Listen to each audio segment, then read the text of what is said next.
Bismillahirrahmanirrahim. Assalamualaikum warahmatullahi wabarakatuh.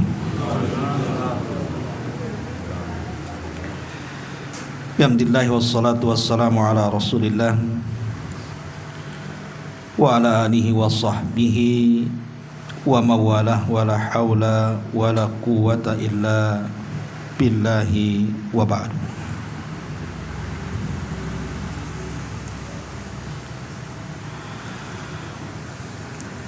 Alhamdulillah, segala puja dan puji hanya milik Allah subhanahu wa ta'ala.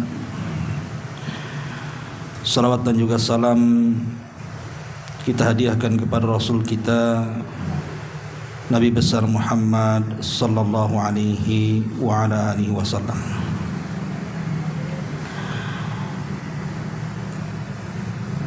Kita lanjutkan kajian kita, masih membahas qasasul Quran, kisah-kisah dari Al-Quranul Karim.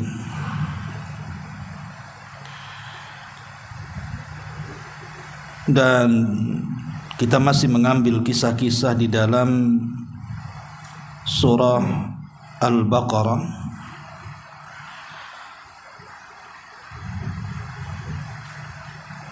tepatnya di ayat ke-49 dan seterusnya.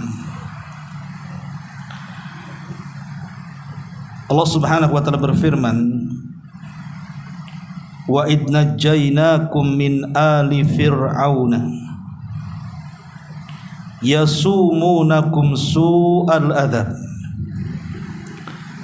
yudhabbihuna abna'akum wa yastahyuna nisa'akum wa fi dzalikum bala'um mir rabbikum adzim. Dan ingatlah ketika kami menyelamatkan kamu, wahai Musa, dari Fir'aun dan para pengikutnya. Yasumunakum su'al adzab, mereka menimpakan siksaan yang sangat berat kepadamu, wahai Musa. Yudhabbihuna abna'akum, mereka menyembelih anak-anak laki-laki kamu. Wa yastahyuna nisa'akum, dan membiarkan hidup anak-anak perempuan. Wa fi dzalikum bala'um mir rabbikum adzim, pada yang demikian itu terdapat contoh yang sangat besar dari Rabb kalian yang sangat agung. Wa idh faraqna bikumul bahra fa'anjaynakum wa aghraqna ala fir'auna wa antum tanzurun. Ingatlah ketika kami membelah lautan untuk wahai Musa, lalu kami menyelamatkan kamu dan menenggelamkan Fir'aun dan para pengikutnya, sedangkan kamu menyaksikannya. Dua ayat ini yang terdapat dalam surah Al-Baqarah ayat 49 dan juga ayat 50 menjelaskan kepada kita tentang kisah kekejaman Fir'aun. Sebelum kita menjelaskan apa saja bentuk kekejaman Fir'aun di tanah Mesir, dan ini akan jadi ibrah pelajaran bahwa akan ada manusia-manusia seperti Fir'aun sampai hari ini. Karena Al-Quran itu bukan kitab sejarah, tapi kitab ibrah dan pelajaran, bahwa apa yang dikisahkan di dalam Quran itu akan berlaku sampai hari ini, bahkan sampai kiamat dibangkitkan. Di dalam Al-Quran Allah subhanahu wa ta'ala menyebut kata Fir'aun itu 74 kali di 27 surat dalam Al-Quran. Di antaranya surah Al-A'raf, surah Ghafir, surah Al-Qasas, surah Yunus dan Syu'ara, serta surah Taha, Al-Anfal, Hud, kemudian surah Dukhan, Al-Isra dan Tahrim, Muzammil dan Al-Baqarah, serta Zuhruf dan yang lainnya. Intinya tersebar di 27 surat dalam Al-Quran dan disebut 74 kali. Ma'asyiral muslimin yang dimuliakan Allah Subhanahu wa taala. Lalu Fir'aun ini siapa? Al-Imam Al-Qurtubi rahimahullahu taala mengatakan dalam tafsirnya, jadi Fir'aun itu satu gelar bagi siapa yang menjadi penguasa Mesir, karena masing-masing negara di zaman itu memiliki gelar masing-masing. Seperti umpamanya di zaman dulu ada kerajaan Romawi yang menguasai dunia, rajanya disebut Kaisar. Kemudian di sana juga ada negara yang pernah menguasai dunia, namanya Persia, rajanya disebut Kisra. Kemudian di sana juga ada Raja Ethiopia, digelar sebagai Najasyi. Kemudian juga Yaman digelar sebagai Tuba.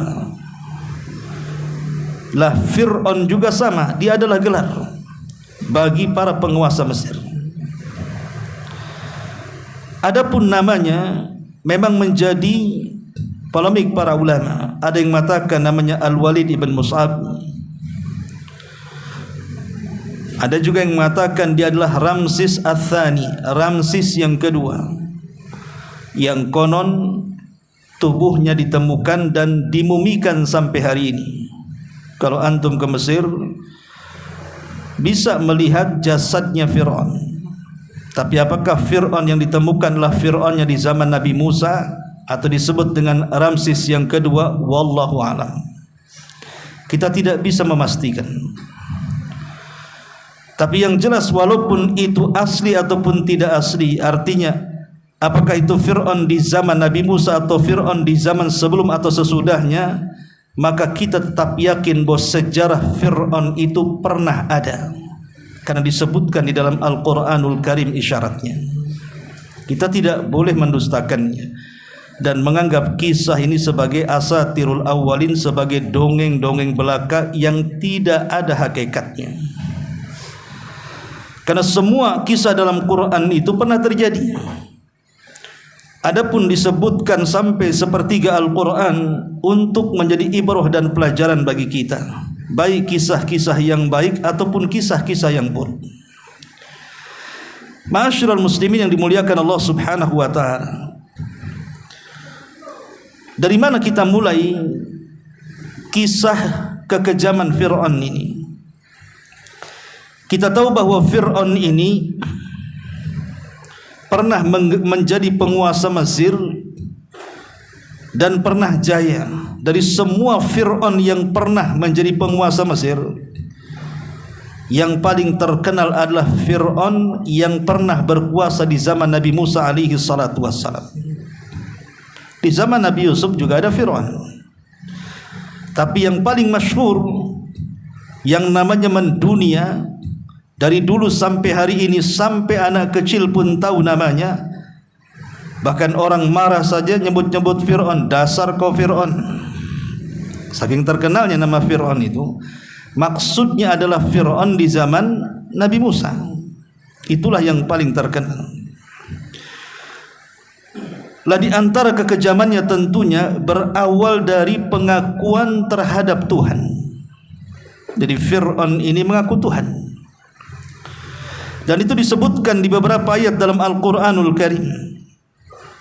Di antaranya adalah surah An-Nazi'at ayat 24. Allah Subhanahu wa taala mengatakan, faqala ana rabbukumul a'la.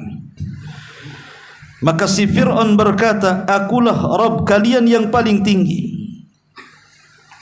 Bahkan disebutkan di dalam surah Al-Qasas 38-nya, wa qala fir'aunu ya ayyuhal mala'u ma 'alimtu lakum min ilahin ghairi.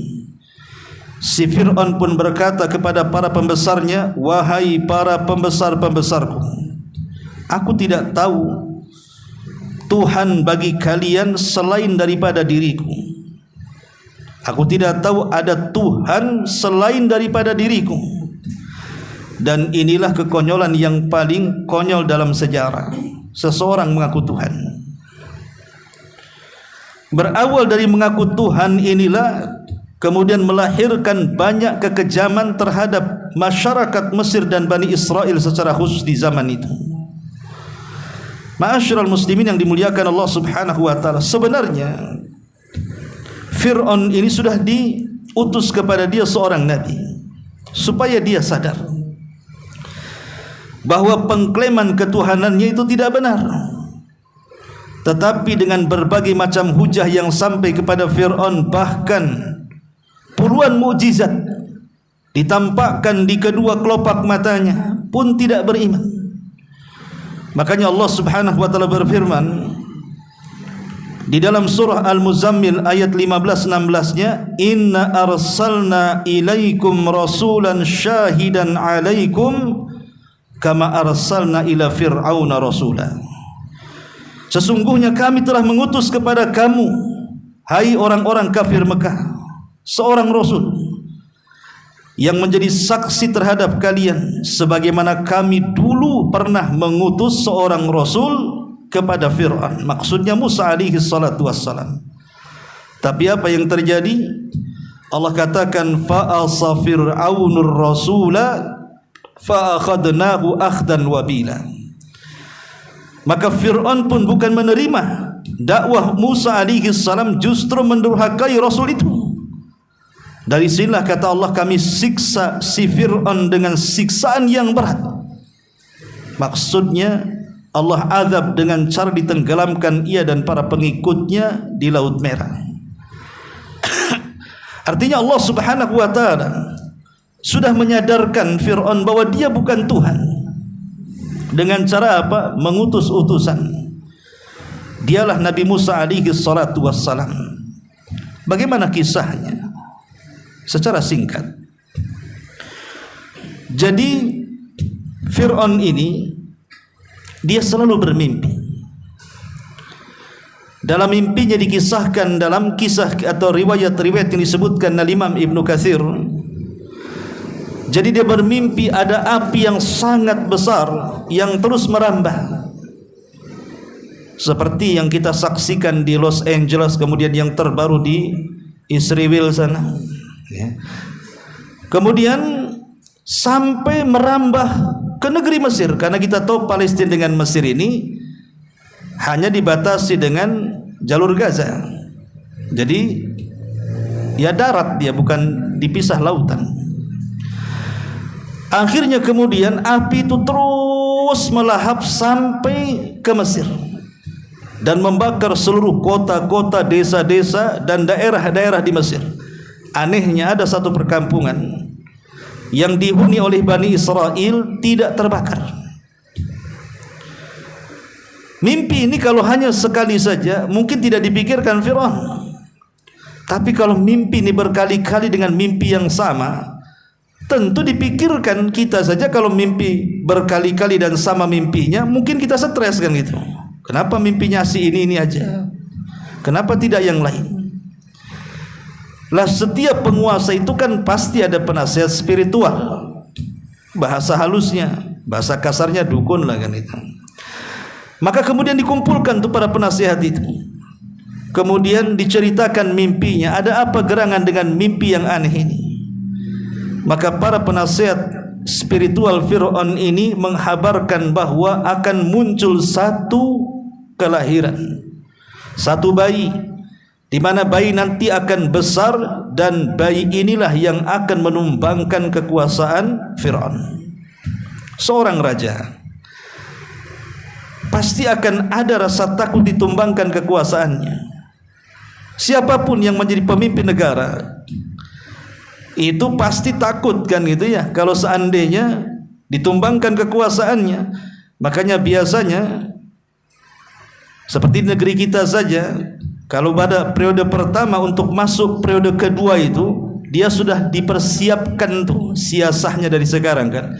Jangan sampai nih tahun depan, 5 tahun ke depan saya kalah. Karena memang pangkat dan jabatan itu akan menguasai kita. Itulah kegilaan orang-orang yang berpolitik di situ. Lah Fir'aun itu menghalalkan segala cara. Sebagaimana para penguasa yang haus kekuasaan pasti menghalalkan segala cara untuk bertahan di tahta kekuasaannya. Makanya akhirnya kemudian Fir'aun pun membuat sebuah aturan, bantai seluruh bayi-bayi Bani Israel. Maka Fir'aun pun mulai menggenosida, membantai anak-anak Bani Israel, terutama yang laki-laki. Dibantai mereka karena takut kalau besar rupanya sesuai dengan mimpinya. Itulah yang dilakukan Israel terhadap rakyat Palestina. Dia takut kalau seandainya bayi-bayi itu tidak dibom, tidak dibantai, maka mereka akan besar, kemudian akan menjadi pejuang, kemudian akan menyerang Israel dan mengalami kelumpuhan. Makanya sebelum mereka memiliki generasi, maka mereka menghabiskan bayi-bayi kaum muslimin. Kekejaman persis seperti Fir'aun. Ma'asyiral muslimin yang dimuliakan Allah Subhanahu wa taala, lah ketika kemudian terus tiap hari ada kekejaman, baru nampak ada ibu lahir anak laki-laki, bantai. Kemudian ada ibu yang sedang hamil, ditunggu kehamilannya, saat lahir laki-laki, bantai. Kekejaman macam apa ini? Membantai anak-anak yang tidak berdosa. Wal mau'udatu su'ilat bi ayyi dzambin qutilat. Bayi-bayi itu akan menghadap kepada Allah kelak pada hari kiamat, akan dosa apa yang mereka lakukan sehingga mereka harus dibantai. Ma'asyiral muslimin yang dimuliakan Allah Subhanahu wa taala. Tetapi orang-orang cerdas di sekeliling Fir'aun, mereka mengeluh, ya Fir'aun, kalau seandainya setiap hari kita bantai anak laki-laki, sementara kita berhajat kepada tenaga Bani Israel.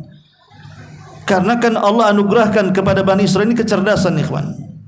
Kalau bukan karena Bani Israel, maka Mesir tidak akan maju secara pembangunan. Karena yang membangun jalan, jembatan, gedung-gedung dan begitu seterusnya, itu orang-orang dari Bani Israel.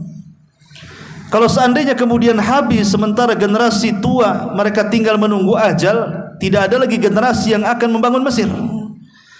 Makanya mereka kemudian mengatakan kepada Fir'aun, bagaimana kalau kebijakan aturannya diganti, 1 tahun adanya pembantaian dan 1 tahun adanya pembiaran. Lah di waktu adanya pembiaran, tidak ada pembantaian, ibunya Nabi Musa alaihi salatu wassalam hamil dan melahirkan Harun. Selamatlah Harun karena tidak ada pembantaian. Tapi kemudian ibunya Musa hamil Musa, kemudian melahirkan di tahun pembantaian. Lah ibunya Nabi Musa berusaha menyembunyikan kehamilannya sampai kelahirannya. Dan Allah Subhanahu wa taala lindungi karena tahu bahwa bayi yang akan lahir ini calon seorang nabi. Akhirnya setelah lahir, maka supaya bayi ini tidak dibunuh oleh tentara Fir'aun yang setiap hari mengintai dan mengintip, maka disembunyikan di dalam tabut. Tabut itu semacam kotak, yang nanti kotak ini akan menjadi kotak sakti. Tabut ini akan menjadi kotak sakti, karena nanti setelah era Nabi Musa alaihi salatu wassalam sampai kepada era Nabi Allah Dawud, kemudian Sulaiman dan setelahnya, maka siapapun yang membawa kotak dari pemimpin-pemimpin Bani Israel, maksudnya tabut, maka dipastikan menang peperangannya. Makanya di zaman Nabi Daniel, ketika kemudian Bani Israel sudah jenuh dipimpin para nabi, mereka minta dipimpin di luar para nabi untuk melawan Talut, untuk melawan Jalut. Maka Nabi Daniel memilih, kalau begitu saya angkat Talut sebagai raja kalian. Bani Israel mengatakan, wahai penguasa Daniel, apa tidak ada orang lain selain Talut yang harus melawan Jalut? Bukankah banyak orang kaya? Kenapa kau pilih dari orang miskin? Kenapa engkau tidak memilih dari para pejabat? Kenapa dari rakyat jelata? Carilah yang benar pemimpin itu. Maka Nabi Daniel menjelaskan kehebatan siapa Talut itu. Lah salah satu keyakinan Bani Israel itu, kalau pemimpin membawa tabut, maka dia akan menang perang. Lah sementara tabut itu dicuri Jalut. Akhirnya Allah Subhanahu wa taala mengutus malaikat Jibril untuk memindahkan tabut di tangan Jalut, kemudian dibawa ke rumah Talut. Setelah Bani Israel mengetahui bahwa Talut memiliki tabut kotak yang pernah menjadi simpanan bayi Musa itu, dan di bawahnya juga ada pusaka-pusaka Nabi Musa, maka mereka yakin bahwa Talut akan menang perang. Itu cerita tabut, lain lagi ceritanya. Tapi yang jelas bahwa Nabi Musa alaihi salatu wasallam kecil diletakkan di tabut itu, kemudian diletakkan di sungai Nil. Jadi setiap waktunya dia menyusu, maka ditarik talinya, kemudian disusui, kemudian dilepas lagi. Begitu setiap hari sampai Allah takdirkan ada kelalaian, talinya putus. Nah, saat talinya putus inilah tabut akhirnya mengambang sampai ke istana Fir'aun. Kita cerita dalam istana, kita tahu bahwa Fir'aun itu tidak memiliki anak kecuali perempuan. Semua anak-anak Fir'aun itu perempuan. Dalam kisah Israiliyat, salah satu putri Fir'aun itu ada yang sakit. Berbagai macam obat dan tabib didatangkan, tidak bisa menyembuhkan penyakitnya. Sehingga ada seorang peramal mengatakan, kalau ingin sembuh anak ini, maka sentuhlah dengan tabut yang mengapung di atas sungai Nil. Kalau ada kotak yang pertama kali mengapung di sungai Nil, maka kesembuhan ada di situ. Ketika Asyah bintu Muzahim, istri daripada Fir'aun ini sedang berjalan-jalan, dia melihat ada kotak. Teringat dengan ramalan tukang ramal bahwa kotak itu bisa menyembuhkan putrinya. Makanya diperintahkan pasukannya, berenang kalian, ambil kotak itu. Setelah kemudian diambil, diserahkan kepada Asyah bintu Muzahim, kaget karena di dalam kotak itu rupanya bayi. Itulah bayi Musa. Dan sejak itu Allah tanamkan ke hati Asyah bintu Muzahim kecintaan secara fitrah kepada Musa kecil, karena dia tidak punya anak laki-laki. Nah, setelah kemudian dia ambil sebagian ludah Nabi Musa ini, kemudian dioleskan ke putrinya yang sakit, keajaiban, sembuh penyakitnya. Tapi ini kisah Israiliyat, ya, tidak perlu dibenarkan, tidak perlu didustakan, kan begitu ya. Ya, namanya kisah Israiliyat ini dikisahkan sebagai pelezat saja, pelezat cerita, kan gitu ya. Singkat cerita, ketika kemudian Fir'aun ini mengetahui bahwa ada tabut yang berisikan bayi, mulai khawatir. Jangan-jangan ini bayi yang dimimpikan dalam mimpinya yang akan menumbangkan kekuasaannya. Kemudian dia meminta agar bayi itu dibunuh. Tetapi kemudian Asyah bintu Muzahim, walaupun demikian Fir'aun itu sangat sayang dan cinta dengan istrinya. Jadi Fir'aun itu sejahat-jahatnya, dia adalah manusia yang paling setia dengan istrinya. Itu Fir'aun tuh, dia takluk dengan wanita. Karena biasanya di balik laki-laki garang itu kalau sudah di rumah itu kayak kucing biasanya, gitu ya. Tapi yang enggak garang itu garang di luar biasanya. Kata istrinya, jangan kau bunuh. Boleh jadi anak ini akan menjadi qurratu ainin li walak, akan menjadi penyejuk mataku dan matamu. Kata Fir'aun, tidak. Itu hanya menyejukkan matamu dan tidak mataku, katanya. Kalau seandainya Fir'aun itu mengatakan, ya, mudah-mudahan bayi yang kita angkat jadi anak ini menjadi penyejuk mataku dan matamu seperti perkataan Asyah bintu Muzahim, dijamin Fir'aun dapat hidayah. Karena Fir'aun hanya mengatakan, itu cuma engkau saja yang senang, aku tidak. Maka Fir'aun selamanya tidak dapat hidayah. Dari sini ada pelajaran hati-hati saat bicara. Karena terkadang bicara itu bagian daripada doa.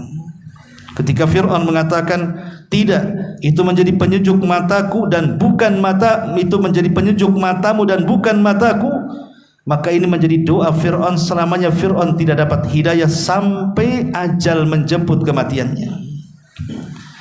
Akhirnya kemudian dari sini kita tahu bagaimana peran Asyah bintu Muzahim, istri Fir'aun ini, menyelamatkan nyawa Nabi Musa. Tidak jadi dibunuh. akhirnya diangkat menjadi anak angkat. Singkat cerita, maka Nabi Musa pun tumbuh di istana Fir'aun.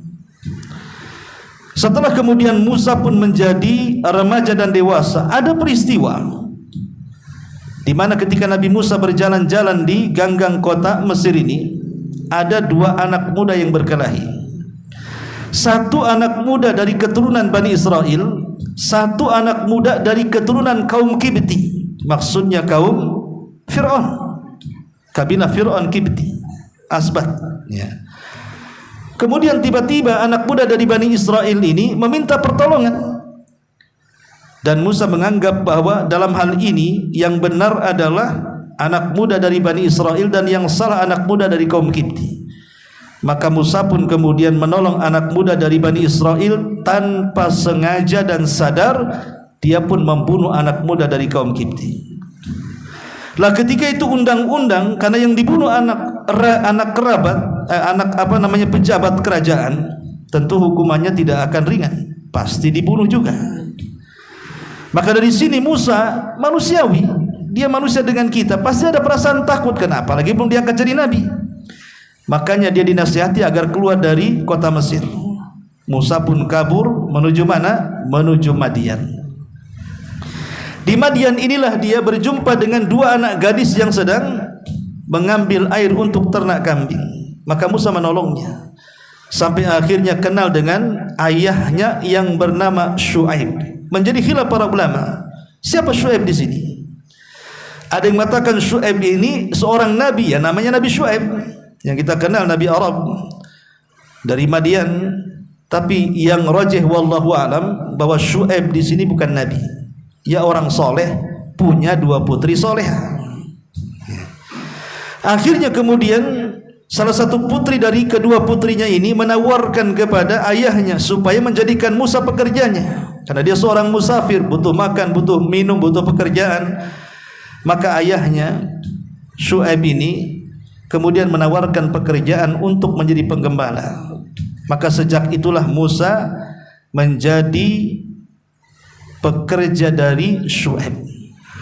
Setelah lama bekerja, akhirnya kemudian Syuaib pun menikahkan salah satu putrinya dengan Nabi Musa alaihi salam. Dan Madian ini masuk daerah Arab. Artinya istri Nabi Musa itu orang Arab, ya. Inilah yang menjadikan perbedaan muamalah Bani Israel dengan Nabi Harun dan Nabi Musa. Di mana Bani Israel ini lebih cinta dengan Harun dibandingkan Nabi Musa. Apalagi sifat Nabi Harun itu memang lembut orangnya, tidak seperti Nabi Musa keras dalam berdakwah. Nabi Harun ini lembut sehingga disukai Bani Israel. Yang kedua, Nabi Harun betul-betul Bani Israel sejati. Keluarganya dari Bani Israel, sejak kecil tinggal di Bani Israel, sampai diangkat jadi nabi pun di tengah-tengah Bani Israel, dan dia pun mati di tengah-tengah Bani Israel. Tapi Musa kan tidak. Nabi Musa kecil di rumah Fir'aun sampai dewasa, kemudian kabur ke Madian, tinggal di Madian. Baru setelah diangkat jadi nabi bergabung dengan Bani Israel, sehingga kedekatannya kan berbeda di situ. Itulah kenapa Bani Israel suka membangkang dengan Nabi Musa dan nurut dengan Nabi Harun, karena istrinya juga bukan orang Bani Israel. Istri Nabi Musa orang Arab, orang Madian. Tapi singkat cerita, setelah lama tinggal Nabi Musa beristri dan beranak, dia pun rindu untuk pulang ke Mesir menemui keluarganya. Di tengah jalan itulah tiba-tiba obor yang dibawanya padam. Kemudian dia minta izin kepada istri dan keluarganya untuk mencari api. Maka berangkatlah Nabi Musa sendirian mencari api. Dari kejauhan ada pohon zaitun. Di situ ada secercah cahaya. Didekati oleh Nabi Musa, rupanya cahaya itu adalah api. Makin dekat makin besar apinya, makin dekat makin besar apinya. Anehnya tidak membakar pohon zaitun. Padahal apinya di pohon zaitun, tapi tidak membakar pohonnya. Setelah dekat, Nabi Musa kaget karena di belakang api itu rupanya ada suara, di mana suara itu adalah suara Allah Subhanahu wa taala. Ya Musa innani anallah, wahai Musa sesungguhnya saya adalah Tuhan. Lah kebetulan Nabi Musa itu kan kemana-mana suka bawa tongkat, namanya penggembala, kemana-mana bawa tongkat kan gitu ya. Maka Allah Subhanahu wa taala mengatakan, wa ma bi yaminika ya Musa. Nabi Musa, hei Musa, apa ini tanganmu itu? Kata Nabi Musa, ini tongkat. Ya. Kata Allah Subhanahu wa taala, kalau begitu lemparkan tongkatmu, katanya. Maka Nabi Musa setengah ketakutan, dia melemparkan tongkat itu, rupanya berubah jadi ular tongkatnya. Apa tidak kaget lagi? Selama ini tongkat yang dibawa kemana-mana rupanya jelmaan ular pula kan itu ya. Kan kaget kita jadinya ya. Akhirnya Allah mengatakan, ya Musa, tangkaplah ular itu. Coba bayangkan ular besar suruh nangkap, pegang ekor patok kepala kan itu ya. Pegang kepala makin dipatok kan itu. Tapi Allah mengatakan, tangkaplah ular itu. Setelah ditangkap tiba-tiba berubah menjadi tongkat lagi. Kemudian Allah mengatakan, masukkan tanganmu ke pesakmu.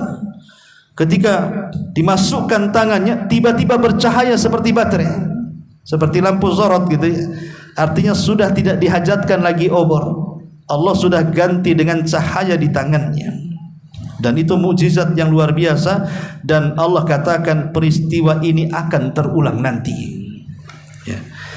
Singkat cerita, maka dari sini Nabi Musa alaihi salatu wasallam diangkat resmi menjadi nabi dan rasul, dan satu-satunya nabi yang berdialog langsung tanpa penerjemah. Makanya Musa disematkan padanya Kalimur Rahman, nabi yang selalu diajak bicara dengan Allah tanpa perantara Jibril. Ya memang bukan Nabi Musa satu-satunya disebut Kalimur Rahman. Di sana ada 3 nabi. Pertama, Nabi Adam alaihi salatu wassalam berdialog langsung dengan Allah di sorga tanpa perantara. Kemudian Nabi kita Muhammad sallallahu alaihi wasallam juga pernah berdialog langsung dengan Allah tanpa perantara dalam peristiwa Isra Mi'raj di Sidratil Muntaha. Kemudian Nabi Musa alaihi salatu wassalam yang paling sering berdialog dengan Allah. Makanya wajar laqab Kalimur Rahman hanya disematkan kepada Nabi Musa alaihi salatu wassalam.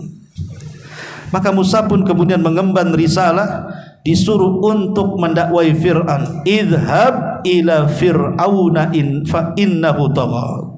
Pergi kau kepada Fir'aun, dia manusia yang paling melampaui batas. Apa saja kekejaman Fir'aun?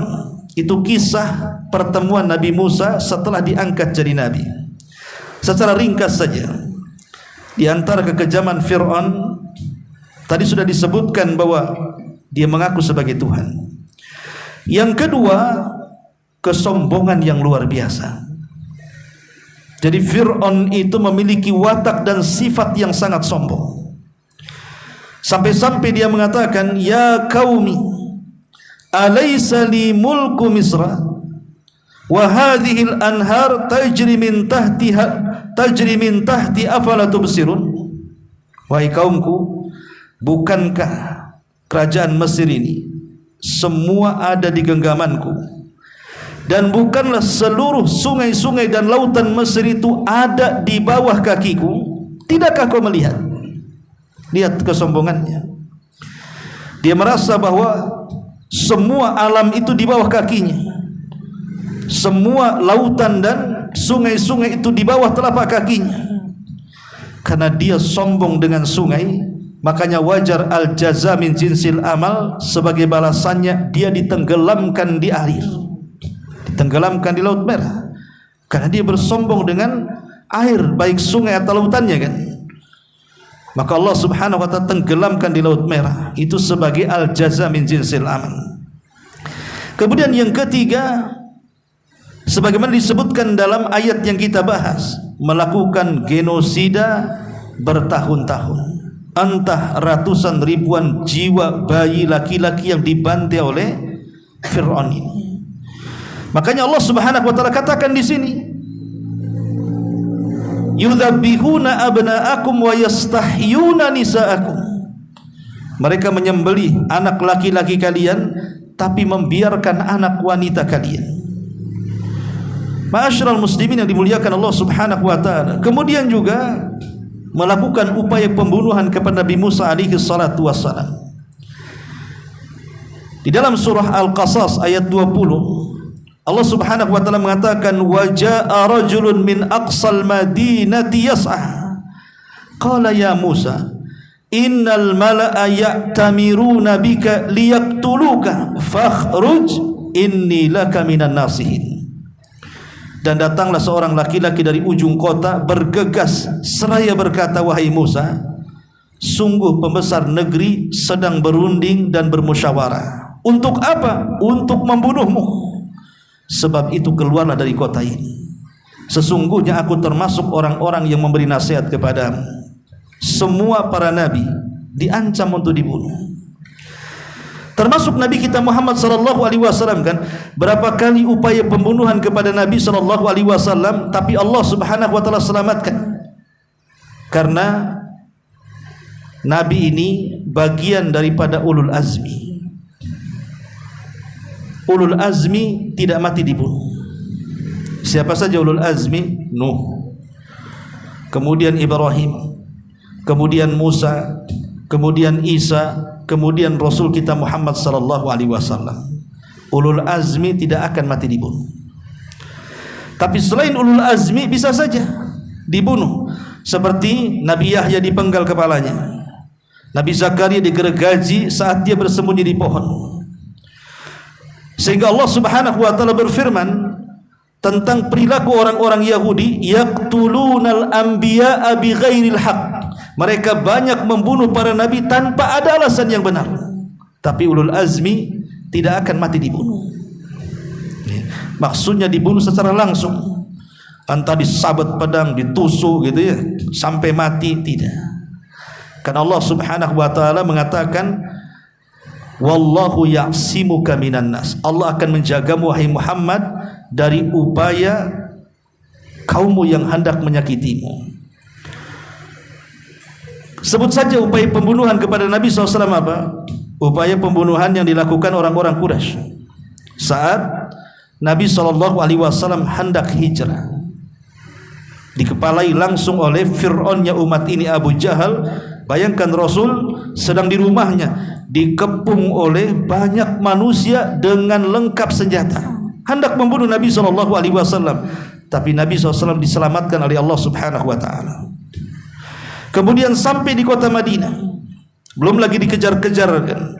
Kemudian sampai di kota Madinah, orang-orang Yahudi juga berusaha untuk membunuh Nabi.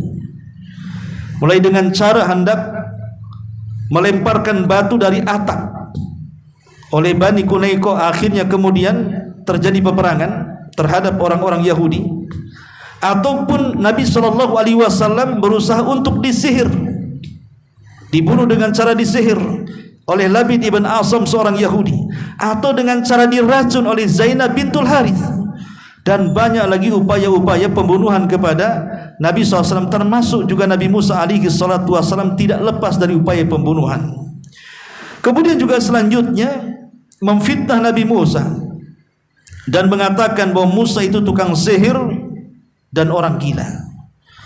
Allah Subhanahu wa taala mengatakan dalam surah An-Naml ayat 13, falamma ja'athum ayatuna mubsyiratan qalu hadha sihrun mubin.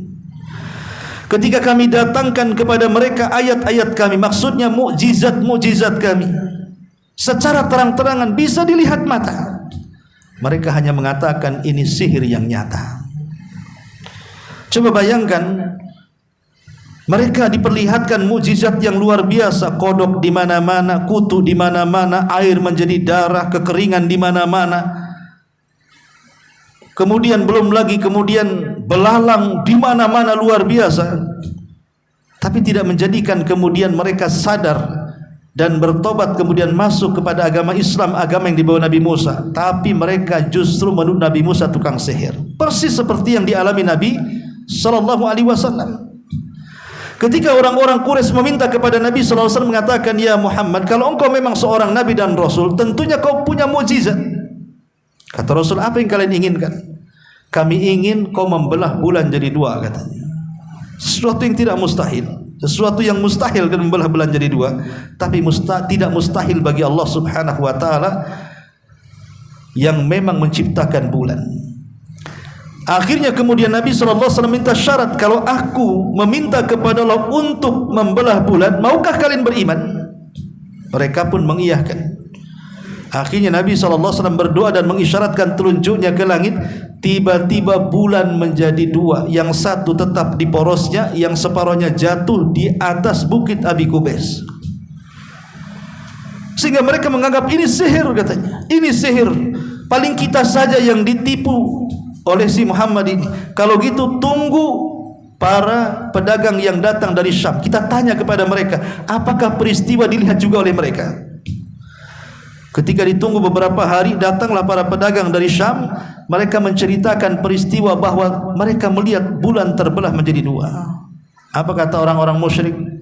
Si Muhammad itu tukang sihir, katanya. Nah ini kan aneh. Ya, memang begitu para nabi. Para nabi berusaha untuk dikatakan tukang sihir, bahkan lebih daripada itu dikatakan gila. Disebutkan di dalam Al-Quran, Allah Subhanahu wa taala mengatakan, qala fir'aunu wa ma rabbul alamin, qala rabbus samawati wal ardi wa ma bainahuma in kuntum muqinin, qala liman hawlahu ala tasma'un, qala rabbukum wa rabbu abaikumul awalin, qala inna rasulakumul ladzi ursila ilaikum la majnun. Fir'aun berkata saat berdebat dengan Nabi Musa, kata Fir'aun, "Hei Musa, siapa Tuhan semesta alam itu?" Musa menjawab, Tuhan semesta alam adalah Tuhan pencipta langit dan bumi, dan apa-apa yang di antara keduanya, itulah juga Tuhan kalian. Jika kalian memang orang-orang yang mau percaya denganku. Tapi apa kata Fir'aun? Fir'aun mengatakan kepada orang di sekelilingnya, apakah kalian tidak mendengar? Apakah kalian tidak mendengar ucapan Musa? Maka Musa berkata, Tuhan kalian dan Tuhan nenek moyang kalian terdahulu, itulah Tuhan pencipta langit dan bumi. Maka Fir'aun makin marah dan mengatakan, sesungguhnya Rasul kalian yang diutus kepada kamu sekalian benar-benar sudah di atas kegilaan, katanya. Ngomong apa dia itu? Itulah tuduhan, persis seperti yang dituduhkan kepada Nabi SAW. Rasul itu tukang sihir, dikatakan gila, dikatakan tukang tenun, dikatakan pemecah belah, penyangkai syair, dan begitu seterusnya. Maka ini sebuah kaidah, ikhwan, siapapun, saya, antum, atau siapapun, kalau kita menyampaikan dakwah yang benar, maka tuduhan-tuduhan itu juga akan sampai kepada kita. Antum akan dituduh macam-macam. Antum akan dituduh orang sesat, ajaran baru. Antum akan disebut Wahabi, antum akan disebut teroris, atau macam-macam. Dan itu sunnatul dakwah, ikhwan. Itu sunnatul dakwah seperti itu. Kemudian juga di antara kekejaman Fir'aun adalah menyesatkan Bani Israel. Disebutkan dalam surah Yunus ayat 88, Allah mengatakan, wa qala Musa Rabbana innaka ataita fir'auna wa mala'ahu zinatan wa amwalan fil hayatid dunya Rabbana liyudhilluka an sabili. Musa berkata saat berdoa, ya Rabb kami, sesungguhnya engkaulah yang telah memberikan kepada Fir'aun dan pemuka-pemuka kaumnya perhiasan dunia yang banyak dan harta kekayaan yang melimpah dalam kehidupan dunia ini. Ya Rabb kami, akibatnya mereka menyesatkan manusia dari jalanmu yang lurus. Jadi Fir'aun berusaha menyesatkan manusia untuk tidak percaya dengan Nabi Musa. Dengan daya, upaya, dana, dan waktunya, bagaimana mencegah supaya dakwah Nabi Musa itu tidak tersebar di tengah-tengah Bani Israel dan umumnya di tengah-tengah warga Mesir. Sehingga wajar kalau seandainya tidak banyak orang yang beriman dari keluarga Fir'aun. Ya. Yang lebih parah lagi, Fir'aun ini bersekutu dengan tukang sihir. Jadi dia bersekutu dengan tukang sihir untuk membunuh Nabi Musa. Tapi Nabi Musa adalah seorang nabi, diberikan keajaiban yang juga Allah berikan kepada tukang sihir berupa mukjizat. Karena keanehan di dunia ini kan ada macam-macam. Ada yang sifatnya mukjizat dan itu yang paling tinggi. yang diberikan kepada para nabi dan rasul. Ada juga yang bersifat irhasat. Irhasat itu keajaiban sebelum seorang nabi diangkat menjadi nabi dan rasul. Kemudian di sana ada karamah. Karamah diberikan kepada wali-wali Allah Subhanahu wa taala dan tidak bisa dipelajari dan tidak bisa diulang. Karena karamah itu hanya sekali dua kali diberikan Allah Subhanahu wa taala kepada hamba yang bertakwa. Di sana ada maunah.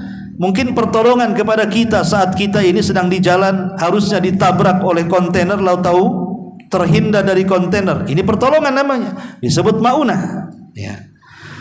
Disebut maunah. Atau orang kecelakaan, nabrak mobil, mobilnya ringsek, orangnya pula selamat. Itu disebut maunah namanya. Kemudian yang paling bahaya adalah sihir, dan sihir itu diberikan kepada para dukun, paranormal, tukang tenun, para bomo, dan ini pekerjaan iblis dan setan. Dan di sana juga disebut dengan ihana. Ihana itu menghinakan orang, seperti yang terjadi kepada Musailamah al-Kadzdzab. Ya. Ketika ada seorang yang buta sebelah matanya, dia datang kepada Musailamah al-Kadzdzab, wahai Musailamah, kau kan seorang yang mengaku nabi. Kalau engkau memang seorang nabi, tolong sembuhkan mata sebelahku, katanya, supaya bisa melihat dua-duanya. Maka oleh Musailamah al-Kadzdzab diludahi, yang harusnya sembuh dua-duanya malah buta dua-duanya. Itu namanya ihana, menghinakan Musailamah bahwa dia bukan seorang nabi. Ya kan? Dan ini banyak terjadi kepada dukun-dukun palsu atau dukun-dukun asli. Ketika mereka datang kepada mereka melakukan pengobatan, bukannya sembuh makin parah. Itu ihanah namanya, bahwa mereka memang tidak diberikan kesanggupan untuk itu. Mereka orang-orang terhina. Ya. Ma'asyiral muslimin yang dimuliakan Allah Subhanahu wa taala. Kemudian juga bersekutu dengan tukang sihir untuk membunuh Nabi Musa. Ma'ruf perseteruan Nabi Musa dengan tukang sihir. Dan duelnya Nabi Musa terhadap tukang sihir disebutkan dalam surah Al-A'raf panjang lebar. Yang intinya adalah Nabi Musa menang dengan mukjizat yang diberikan oleh Allah berupa tongkat yang berubah menjadi ular, mampu memakan ular-ular kecil yang merupakan hayalan dari tali tambang yang dilemparkan di hadapan Nabi Musa alaihi salatu wassalam, sehingga tukang sihir tunduk. Dan mereka pun sujud kepada Nabi Musa, kepada agama Nabi Musa, sujud kepada Allah Subhanahu wa taala dan ikut agama Nabi Musa. Fir'aun marah, kemudian mengatakan, la uqatti anna aydiyakum wa arjulakum min khilaf thumma la usallibannakum ajmain. Demi Allah, kata Musa, sesungguhnya aku akan memotong tangan dan kaki kalian dengan cara bersilang secara bertimbal balik. Kemudian sesungguhnya aku akan menyalib setelah itu kepada kalian. Marah Musa terhadap dukun-dukunnya. Sampai Abdullah ibn Abbas radhiyallahu anhu mengatakan, lihat dukun-dukun Fir'aun itu. Di pagi hari mereka saharatun fajara, dukun-dukun yang jahat. Tapi di sore hari syuhadaun barara, mereka menjadi para syuhada yang membela agama Nabi Musa. Karena semua dibantai Fir'aun. Paginya membela Fir'aun, sorenya membela Nabi Musa, mereka dibantai. Makanya Abdullah ibn Abbas mengatakan, lihat dukun-dukun itu, di pagi hari mereka penyihir yang jahat, di sore hari mereka sudah menjadi para syuhada yang baik, katanya. Subhanallah, ya. Ma'asyiral muslimin yang dimuliakan Allah Subhanahu wa taala, dan banyak lagi kekejaman Firaun yang disebutkan di dalam Al-Qur'an. Tapi yang jelas bahwa setiap kezaliman pasti ada balasannya. Wala tahsabannallaha ghafilan amma ya'malu zalimun. Jangan kau sangka orang zalim itu, jangan kau sangka Allah itu lalai terhadap kezaliman orang zalim. Akan ada waktu pembalasannya. Apalagi Nabi SAW mengatakan, ma min dzambin ajjalallahu uqubatahu fid dunya qabla al-akhirah. Ada dosa yang disegerakan hukumannya di dunia sebelum akhirat, salah satunya al-baghyu, kezaliman. Kezaliman ini terkadang Allah berikan cash di dunia sebelum akhirat. Di dunia sudah disengsarakan, di akhirat lebih-lebih lagi. Contohnya di zaman sahabat, ada seorang namanya Arwa bintu Uwais, seorang wanita tua, berseteru dengan seorang sahabat, satu di antara 10 sahabat yang dijanjikan masuk surga, Sa'id ibn Zaid. Sa'id bin Zaid punya sebidang tanah. Tiba-tiba wanita tua Arwa bintu Uwais ini mengatakan, "Hei Sa'id, itu tanahku, bukan tanahmu." Jadi tuduh Sa'id menyerobot tanahnya Arwa bintu Uwais, padahal itu tanahnya Sa'id. Ya. Sampailah ketika perseteruan ini kepada seorang penguasa di zaman itu, Khalifah Marwan ibn Hakam. Dan Marwan ibn Hakam pun kemudian memutuskan, "Ya Sa'id, apa bukti bahwa tanah ini milikmu?" Dia mengatakan, "Ini milikku, warisan dari orang tuaku. Memang aku tidak punya bukti, tapi ini milikku." Ya. Tetapi kemudian Khalifah Marwan mengatakan kepada Arwa bintu Uwais, dia tidak ada bukti. "Maukah kau bersumpah bahwa tanah ini milikmu?" Kata wanita ini, "Siap bersumpah." Kata Sa'id, "Wahai Marwan, dia orang jahat. Kenapa harus bersumpah?" katanya. "Dia yang mengambil tanahku." Kata Khalifah Marwan, "Begitu kata Nabi." Yang menuduh, dia cukup mendatangkan bukti, yang dituduh cukup bersumpah saja. Maka Sa'id bin Zaid mengatakan, "Ya Marwan, apakah kau tidak mendengar sabda Nabi SAW, siapa yang mengambil tanah sejengkal saja, maka akan dikalungkan 7 lapis bumi pada hari kiamat." Kata Khalifah Marwan, "Kalau memang engkau sudah membacakan hadis, saya tidak akan meminta bukti lagi kepadamu." Akhirnya Sa'id mengalah, diambilnya tanah itu oleh Arwa bintu Uwais. Kemudian Sa'id mengatakan, kalau dia berdusta, dia tidak jujur wanita itu, kudoakan, "Ya Allah, panjangkan usianya, butakan matanya, matikan di kebunnya." Bayangkan doanya. Sa'id bin Zaid, karena dia di pihak yang dizalimi kan. Apa yang terjadi setelah Sa'id kemudian meninggalkan kebun itu dan dikuasai oleh Arwa ibn Uwais? Akhirnya betul, dia panjang usianya tapi buta. Karena kebutaannya, ketika dia masuk ke kebunnya, kemudian dia tersandung oleh batu, kebetulan ada lubang di setelahnya, masuk dia ke dalam lubang, meninggal dalam lubang itu.